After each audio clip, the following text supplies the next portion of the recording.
Hello friend, আপনাদের সামনে এবার বিখ্যাত কবি উনি ছড়া বলে শোনাবেন করোনা ভাইরাস। করোনা ভাইরাস ছড়িয়ে গেছে শুনেছ সবাই সারা দেশে। মন্ত্রীরা ভাবছে সবাই একসঙ্গে বসে, কি করলে করোনা ভাইরাসটাকে করা যাবে বন্ধ। চীনকে সব দেশ করেছিল ছন্দ। চীন থেকে করোনা ভাইরাস সব দেশেই এলো। এই করোনা ভাইরাসে কত দেশের মানুষ মারা গেল।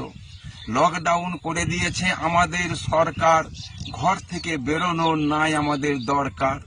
এই সঠিক এই রোগের জন্য কোন দেশ দায়ী পড়বে যেদিন ধরা, তার সঙ্গে বন্ধুত্ব আর যাবে না করা।